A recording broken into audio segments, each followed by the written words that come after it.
Election commission ने Punjab assembly के इंतखाबात के लिए शेड्यूल का ऐलान कर दिया। कागजात नामजदगी पर अपीलें 10 अप्रैल तक दायर की जा सकती हैं।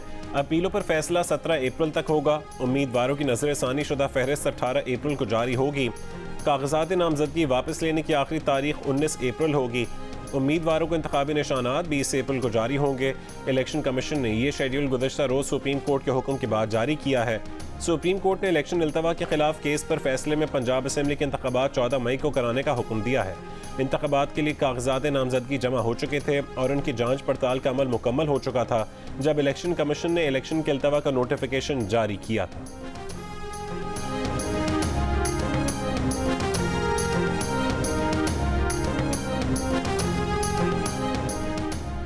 सुप्रीम कोर्ट के फैसले पर कौमी असेंबली से एक और करारदाद आज मंजूर करवाई जाएगी। हुक्मरान इत्तेहाद के इजलास में वज़ीर आज़म शहबाज शरीफ का ऐलान। कहा, जस्टिस काजी फाइज ईसा के फैसले पर पहले एक सर्कुलर निकाला गया और फिर उस पर एक 6 रुकनी बेंच बिठाया गया। 3 रुकनी बेंच में ऐसे जज भी बैठ गए जो पहले इस मुकदमे से अलग हो गए थे। नवाज शरीफ ने भी कहा कि फुल कोर्ट के मौजू पर हर फोरम पर बात होनी चाहिए।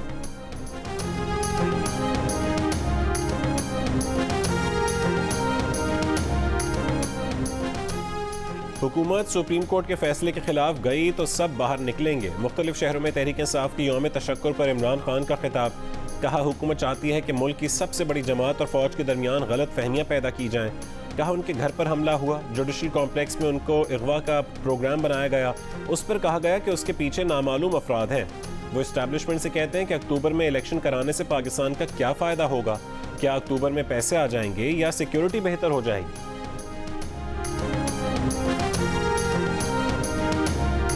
इदारे कठपुतली और बुज़दिल रहे, उन्हें मुशर्रफ नजर नहीं आया, इन्हें इमरान खान नजर नहीं आया। साबिक इस्टेब्लिशमेंट ने माना कि उसने इमरान खान को मुसल्लत किया, आइन पर डाका डाला, तो क्या ये जज देख नहीं सकते थे। वजीर खारजा बिलावल भुट्टो जरदारी का खिताब। कहा, इन्हीं अदालतों ने भुट्टो को फांसी दी, इन्हें शर्म नहीं आती, पूरे मुल्क को लेक्चर देते हैं कि कौन करप्ट है कौन नहीं। यही लोग खुद को अदलिया और इंसाफ का इदारा कहते हैं। हम नहीं मानते कि मुल्क में इंसाफ का कोई इदारा है। एक इदारे में चंद अफराद जिद पर उतर आए हैं, सियासत कर रहे हैं। अगर सियासत करनी है तो तैयारी पकड़े, हम आपका सियासत में मुकाबला करेंगे।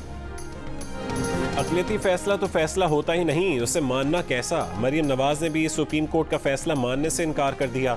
चीफ जस्टिस उमर अता बंदयाल को मुखातिब करते हुए कहा कि चीफ जस्टिस, आपको पता है कि किसी नज़रिए के लिए जेल जाना कितने फ़ख्र की बात है। चीफ जस्टिस साहब, आपको उस वक्त भी जज्बाती होना चाहिए था जब इकामा रखने पर वजीर आजम को निकाला गया। मरियम नवाज ने अपना हवाला दिया कि जब वो 5 महीने अडयाला जेल, 5 महीने नैब कस्टडी में रहीं, उस वक्त आप जज्बाती क्यों नहीं हुए। वकला कन्वेंशन से खिताब में इमरान खान पर भी वार किए।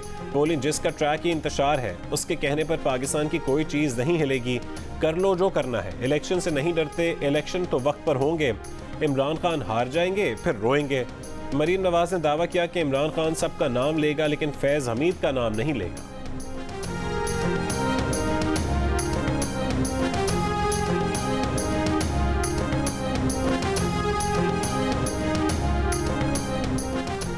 वफाकी वज़ीर दाखिला राना सनाउल्लाह ने कहा है कि हम इलेक्शन के नहीं, तबाही के रास्ते में रुकावट हैं।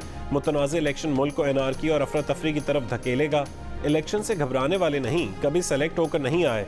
वकला कन्वेंशन से खिताब में कहा कि जिन इलेक्शन पर सियासी जमातों, इलेक्शन कमीशन और बाकी इदारों का इत्तफाक नहीं, वो इंतखाबात कैसे हो सकते हैं।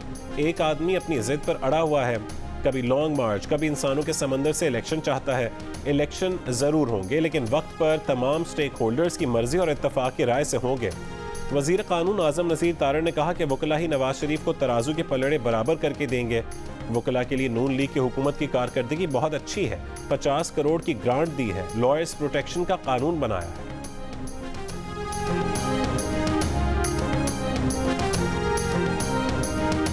सुप्रीम कोर्ट के फैसले को मुस्तरद करने का मतलब पाकिस्तान में आइन से बगावत करना है। और शहबाज शरीफ समेत वो तमाम वज़रा जिन्होंने उस कैबिनेट मीटिंग में हिस्सा लिया, अगर आज रात तक वो अपने आप को इस एलामिये से अलग नहीं करते तो इन तमाम वज़रा के ख़िलाफ़ हम आर्टिकल 63A के तहत रेफरेंस भिजवा रहे हैं इलेक्शन कमीशन ऑफ पाकिस्तान को कि इनको डीसीट किया जाए।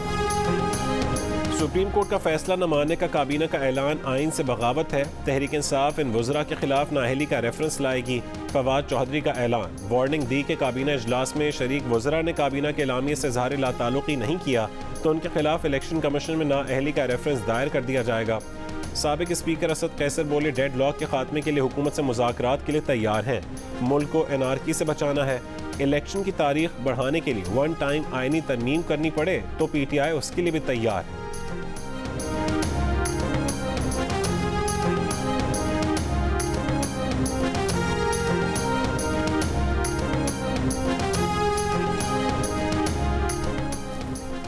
हुकूमती इत्तेहाद में इस राय पर भी बात हुई है कि इन 3 जजेस के खिलाफ सुप्रीम जुडिशल काउंसिल में रेफरेंस भेजा जाए। आइंदा किसी इजलास में यह फैसला भी हो सकता है। वज़ीर दाखिला राना सनाउल्लाह की जियो न्यूज़ के प्रोग्राम आज शाहजेब खानजादा के साथ में बातचीत। कहा 4 जजों ने कहा है कि असको नोटिस खारिज किया जाए। काबीना का फैसला पार्लियामेंट की इजाज़त से मशरूत होगा। अगर तौहीन अदालत पर फारिग करना है तो पूरी पार्लियामेंट को फारिग कर दें। एक दफ़ा ये भी हो जाए।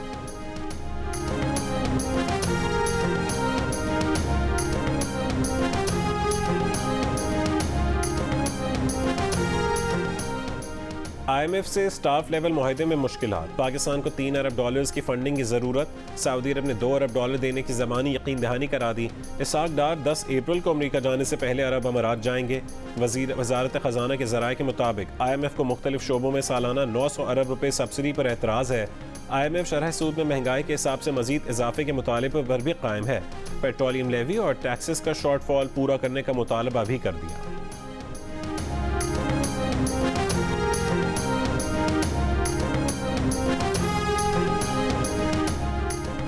हुकूमत गाड़ियों की खरीदारी बंद करे। सरकारी मुलाजमीन का पेट्रोल कम करे। गंदम की इमदादी कीमत मुकर्रर करना फ़ायदेमंद नहीं, इससे सिर्फ बड़ा ज़मींदारी फ़ायदा उठाता है। आलमी बैंक की रिपोर्ट जारी। कहा पाकिस्तान को खर्चा कम करना है तो बिजली पर सब्सिडी ख़त्म करे। गैस सब्सिडी सिर्फ बेनज़ीर इनकम सपोर्ट और नेशनल सोशो इकनॉमिक रजिस्ट्री के ज़रिए दें। पेट्रोलियम सब्सिडी ख़त्म या कम की जाए। ट्यूबवेल सब्सिडी खत्म की जाए। पाकिस्तान डेवलपमेंट और हालिया मुआशी तरक्की और खदशात पर जारी रिपोर्ट में आलमी बैंक ने कहा पाकिस्तान को चाहिए कि सरकारी इदारों में गवर्नेंस बेहतर बनाए। तनख्वाहदार और गैर तनख्वाहदार तबके का टैक्स शेड्यूल एक करे। दरामदात पर ड्यूटीज़ की छूट खत्म करके जायदाद और ज़राअत पर टैक्स बढ़ाया जाए। साबिक DG ISI फैज़ हमीद के भाई नजफ हमीद पर करप्शन का इल्ज़ाम। महकमा एंटी करप्शन रावलपिंडी ने नजफ हमीद से मुतालिक डिप्टी कमिश्नर रावलपिंडी और चकवाल को खत लिख दिया। खत में कहा गया कि नजफ हमीद की ज़ेर मिल्कियत ज़मीनों का रिकॉर्ड फराहम किया जाए। नजफ हमीद ने गर्दावर के ओहदे पर तरक्की के लिए कई सीनियर्स को सुपरसीड किया है। कराची की चिड़ियाघर की बीमार हथनी को बैनुल-अक़वामी तंजीम के डॉक्टर्स और तिब्बी अमला अपने पैरों पर खड़ा करने में कामयाब हो गए। ट्रेन के जरिए नूरजहां को उठाकर एक्सरे और मुख्तलिफ टेस्ट किए गए। 3 घंटों की कामयाब तिब्बी इमदाद के बाद हथनी नूरजहां अपने पैरों पर चलती हुई नजर आई। हथनी के इलाज के लिए बैरून मुल्क से आई टीम में जर्मनी और ऑस्ट्रिया के माहिरीन भी शामिल थे। गवर्नर सिंध भी चिड़ियाघर पहुंचे। शिकवा किया कि सब आ गए, सरकारी ड्यूटी पर मामूर चिड़ियाघर के डायरेक्टर ही नहीं पहुंचे।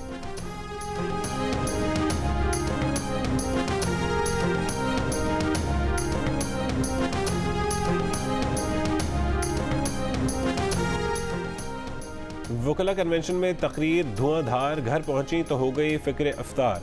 सियासी मैदान में धुआंधार बैटिंग के बाद मरीम नवाज सीधी अपने किचन में पहुंची। फ्रूट चाट तैयार करने की वीडियो भी जारी कर दी। कहा फ्रूट चाट के बगैर इफ्तार की तैयारी क्या मानी। ये लुकमा भी दिया कि सिर्फ सियासत नहीं करती।